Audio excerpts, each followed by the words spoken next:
Terveisiä Kuistilta. Täällä on muutama pistokas juurtumassa, mitkä olisi pitänyt siirtää aikoja sitten jo toisiin multiin. Ja just saan pestyä muutamat tällaiset astiat ja kohta servii, että mitä näihin oikein tulee. Muuton jäljiltä on vähän kaikki vielä vaiheessa, mutta onneksi löytyy näitä ruukkuja. Niin sitten, tai ihan uusia vielä, niin sitten pystyn tekemään tämän seuraavan vaiheen. Mä oon viime vuonna tuolta Plantagenista ostanut mansikan taimia, ja nyt kun Plantageni ei enää ole, niin päädyin sitten Bauhausiin ihan muista syistä, mutta sieltä löytyi sitten tämmösiä. Ja katsotaan, miten nämä lähtee itämään. Mä mietin, että voisiko ne laittaa pihalle, mutta ensi viikolle on luvattu vielä lunta, niin mä en ehkä uskalla niitä vielä istuttaa.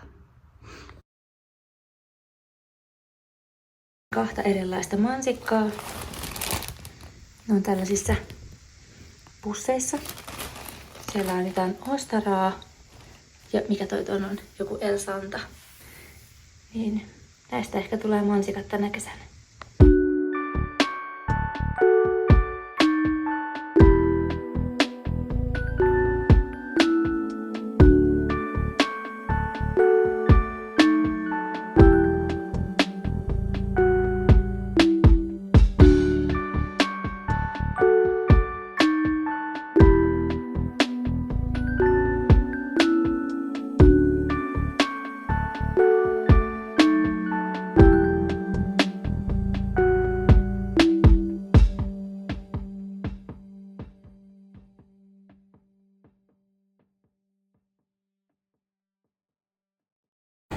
Suuri visio oli istuttaa sipuleita tähän nyt jo keväällä, mutta sitten kävikin sillä tavalla, että toi pohja onkin rikki.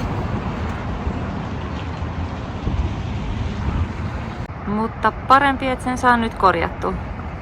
Oli vaan just ajatuksen se, että ne sais nyt ennen sitä mahdollista lunta sinne mullan alle, mutta ehkä sen voi tehdä sen jälkeenkin.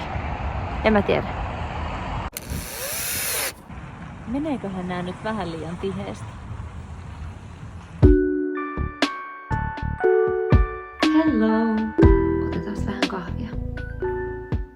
Näin mä sit kuitenkin ajattelin aloittaa taas nämä videot. Muuttohommathan on edelleen niinku tavallaan kesken. Ja kaikki suunnitellut remontit on myös hyvin vaiheessa. Koska elämä ja kaikki. Mutta avokado on edelleen hengissä. Ja erittäin myöhään tuli sitten istutettua kasveja. Mulle iski ehkä vähän myös sellainen pieni ahdistus, kun se iski jotenkin mun tietoisuuteen se ajatus, että mä en nyt tiedäkään miten ja missä tahdissa kylvää siemenet ja niinku, miten ton pihan kanssa käy, onks budjettia, onks aikaa tai muutenkaan resursseja niin kun siitä ihan hirveästi myllätä. Niin sitten mä ajattelin, että mä ensimmäisen kesän olisin vaan kattellut, että miten se piha elää. Ja sitten kuitenkin multa sormet syyhys sen verran, että oli pakko päästä istuttelemaan jo kaikenlaista. Ja se mun pitää nyt koko ajan muistaa, että kun parvekkeelle mä pystyin aina tavallaan jopa joskus esikylvämään asioita niin kuin kuukautta ennen kuin mitä vaikka niissä siemenpusseissa on suositeltu, että nyt pitää noudattaa mieluummin sitä pussin ohjetta tai jopa vähän myöhäistää sitä. Viime vuoden takatalvi pelottelee mua sen verran, että mä en ihan silleen hulluna lähde tonne ulos istuttelee asioita. Paitsi ne valkosipulit työnsin tonne. Vielä ei ole käynyt nollasta tai edes mennyt pakkaselle. Sen jälkeen kun mä oon ne istuttanut, ne on pari yötä nyt ollut tuolla ne sipulit tuolla maassa, niin, tai siinä istutuslaatikossa, niin katsotaan miten se toimii. Vai onko ne sitten mädäntynyt, homehtunut sinne sitten keväällä. Sen näkee sitten.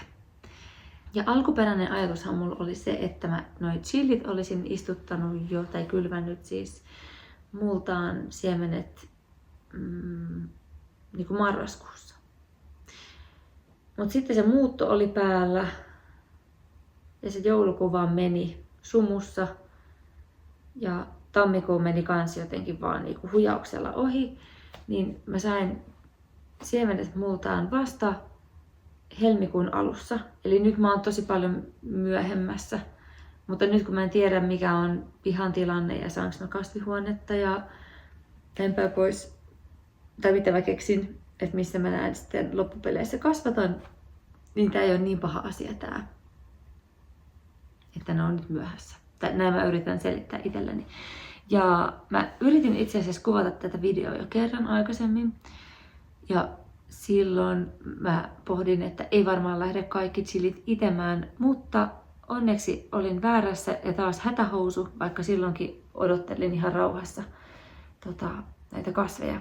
Nämä on ollut osa liian lähellä kasvivaloa, niin ne on musta vähän siitä käpristynyt ne lehdet. Mä pohdin silloin aikaisemmin, että mistähän se johtuu, mutta kun on molemmat tuolla päädyissä ja mulla on roikkunut sellainen valonauhaton niin kuin molempia puolia laatikkoa, niin sitten ne reunimaiset on siitä ottanut osumaa. Lähinnä nuo sirkkalehdet, ettei se nyt ole mikään maailmanloppu. Ja onhan nämä vähän niin kuin venähtäneitä nämä chilivarret ja paprikan varret, mutta ei niin pahasti kuin mitä ajattelin. Mutta tästä mä vähän voin esitellä tämän vuoden kokeiluja. Mä laitoin näitä nyt näin paljon, koska mulla oli niitä siemeniä jo valmiiksi. Ja sitten toisaalta sen takia, koska halusin kokeilla ja ajattelen, että jos kaikki ei lähde itään, niin mulla on ainakin jotain kasveja täällä. Täällä on siis tulossa, jos nämä onnistuu, niin tällaisia lajikkeita kuin Aji Crystal, Lemon Drop, Pekin You Yellow, Padron, Nora ja sitten en edelleenkään tiedä miten täällä osuttaa, mutta laitetaanko sitten vaikka tuohon tekstin viereen, mutta Capet Solidi mä en tiedä, joku sellainen, kuitenkin sellainen pieni oranssinen. Jalapeno ja sitten habanero yellowkin, sieltä sitten onneksi yksi lähti itämään.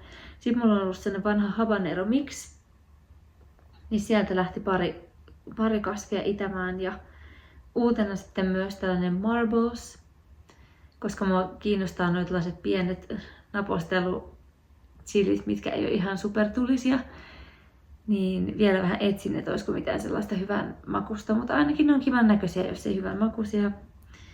Ja sitten on Royal Blackia ja tietenkin Hainan Yellowta. Sitten mulla on sen lisäksi täällä tilattuna Fatalilta, muistaakseni tilasin ton Pimiento Rojon, en tiedä miten se lausuttaisi, roho ehkä. Niin sieltä lähti 3 kasvia itämään ja sitten Sasu on ollut sellainen noista suippopaprikoista sellainen mun bravuuri, että se on onnistunut aina. Ja se on kasvanut tosi nopeasti, sato on tullut tosi paljon, mä oon tykännyt sen hedelmän mausta. Tänä vuonna meinasin sanoa, että ei yksikään lähtenyt, mutta just sillä hetkellä, no okei, ei se näy kameraan, kun se on vielä niin vähän, niin tuolta yksi varsi taitaa puskea kuitenkin näkyviin, että ehkä sekään ei ole ihan täysin menetetty. Ja sitten on muutama California Wonderi ja sitten mulla on sellaisia suippopaprikoita kuin, onkohan ne Astor ja Thor. Jompikumpi on punainen ja jompikumpi on keltainen paprika. Niin katsotaan sitten, että miten ne tykkää tänä vuonna tästä. Mä muistelisin, joko mä laitoin niitä sellaisena vuonna, milloin muurahaiset ehti pihalle ja söi kaikki paprikat tai niihin reijät. Ja näin, tai sitten ne ei ole vaan tuottanut kauheasti satoa. Nyt pääsee sitten taas katselemaan jotenkin uusin silmin, että miten tämä homma toimii. Nämä on nyt viettänyt aikaa olohuoneessa, koska mä en ole ihan luottanut siihen, että tuolla kuistilla olisi ollut tarpeeksi lämmin aiemmin näille. Mutta sinne nämä varmasti siirtyy sitten, kun mä päätän siirtää nämä niihin seuraaviin astioihin kasvamaan. Ja nyt kun mennään jo pitkälti maaliskuussa, niin olen kipeän tietoinen siitä, että mulla ei ole ruusukaali vielä itämässä. En ole päättänyt muiden kaalien kohtalosta. Ja se vähän soimaa mua sekä tomaatit on istuttamatta. Ja tomaatteihinkin mulle iski sellainen pieni hulluus. Ja siitä sitten seuraavaksi vähän esittelyä. Mä syytän tässäkin asiassa vähän muuttoa ja tätä muuttajaa tässä, että mulla on siis se laatikko, missä mulla on kaikki mun vanhat siemenet hukassa. Ja vähän senkin varjolla niin mä päädyin törsäilemään tuolla kaupoilla, koska voi kyllä aika lähellä täällä, missä nyt asun, niin kävelymatkan päässä, ei nyt ihan vieressä, mutta kävelymatkan päässä kuitenkin, niin on tällainen siis puutarhaliike. En tajunnut sitä silloin, kun muutettiin tänne, mutta aikaista ihanaa ja pelottavaa, nimittäin budjetin kannalta. Mä ajattelin tänä vuonna, koska nyt mulla ei ole enää sitä mun ihanaa parveketta laseineen ja mulla ei ole kasvihuonetta minkäänlaista, niin eikö niin, sinä vuonna kannattaa ehdottomasti hankkia just tosi paljon näitä tomaatteja, jotka ei selviä tuolla luonnossa Suomen kesässä. Ihan en ole miettinyt jälleen kerran loppuun asti, mutta kyllä mä luulen, että tämä vauhdittaa noiden chilien kanssa sitä, että mun on pakko keksiä joku systeemi, joku kasvihuoneasia tonne pihalle, että pääsee kokeilemaan näitä. Koska nyt kun on sitä lääniä enemmän, ei mitenkään hirveästi enemmän, ei ole mitään jättipihaa, mutta sen verran enemmän, että pystyy ihan reippaasti kasvattamaan kasveja pihalla, niin mä jotenkin haaveilen siitä, että mulla olisi niinku eri makuja ja sitä syötävää suoraan pihalta, että sitten voisi niinku helposti hakea aina sieltä syötävää.